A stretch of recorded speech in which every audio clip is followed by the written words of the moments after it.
வெறும் 24 ஹார்ஸ்ல உங்களோட எக்ஸ் உங்களுக்கு கால் பண்ணுவாங்க. நான் சொல்ற டெக்னிக்கை வந்து கரெக்டா நீங்க ஃபாலோ பண்ணீங்க அப்படின்னா அதுக்கு முன்னாடி இந்த வீடியோ சேவ் பண்ணி வச்சுக்கோங்க, பிராக்டிஸ் பண்றதுக்கு யூஸ் ஆகும். அண்ட் என்னையும் மறக்காம ஃபாலோ பண்ணிருங்க. சோ இந்த மெத்தட் வந்து ரொம்ப சிம்பிள் தான். ஒரு குட்டி பீஸ் ஆஃப் பேப்பர் எடுத்துக்கோங்க. அதுல வந்து உங்களோட எக்ஸோட பேர் எழுதிக்கோங்க. எழுதிட்டு இந்த பேப்பரை வந்து 6 டைம்ஸ் வந்து ஃபோல்ட் பண்ணுங்க. ஃபோல்ட் பண்ணி வச்சதுக்கு அப்புறம் 3 டைம்ஸ் வந்து கண்ணை மூடிட்டு அவங்களோட பேரை சொல்லுங்க. பேர் சொன்னதுக்கு அப்புறம் இந்த பீஸ் ஆஃப் பேப்பரை வந்து உங்க பில்லோ அடியில வச்சு தூங்கிருங்க. அவங்ககிட்ட இருந்து கால் வரும்னு சொல்லிட்டு பிலீவ் பண்ணிட்டு அதை மறந்து தூங்கிருங்க. காலையில எந்திச்சு பாருங்க, உங்க ஃபோன் நோட்டிஃபிகேஷன்ல அவங்களோட பேர் இருக்கும். இது வாட்ச் பண்ணா திரும்ப இந்த ரீலுக்கு வந்து கமெண்ட் பண்ணுங்க, உங்க ஃப்ரெண்ட்ஸ்க்கு ஷேர் பண்ணுங்க. இவனெல்லாம் எதை கொண்டு அடிக்கிறது? ஏன்டா அந்த மாதிரி வீடியோலாம் போடுறீங்க? அவனுக்கு பிரேக்கப் ஆயிடுச்சு, சரி அவளும் போயிட்டா இவனும் பிரிஞ்சுட்டான், இவன் எக்ஸ் ஆயிட்டா. இப்போ இந்த டைம்ல இந்த மாதிரி வீடியோலாம் பார்த்தா என்ன செய்வான் அவன்? ஒருவேளை வந்துட மாட்டாளா, நம்மளுக்கு மெசேஜ் பண்ண மாட்டாளா அப்படின்னு சொல்லிட்டு பேப்பர் எழுதி வச்சுட்டு அவன் உட்காந்துருக்கணும். இப்போ அவன் கரியர்ல ஃபோக்கஸ் பண்ணிட்டு மூவ் ஆன் ஆகக்கூடாது, அதானே உங்க இன்டென்ஷனு?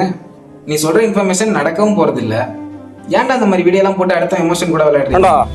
வானம் கெட்ட பல வீடியோலாம் போட்டீங்கன்னா அவன் எடுத்து மண்டையை உடைச்சிருவான். அவனு அழுவலையா? கண்ணு வேர்க்குது.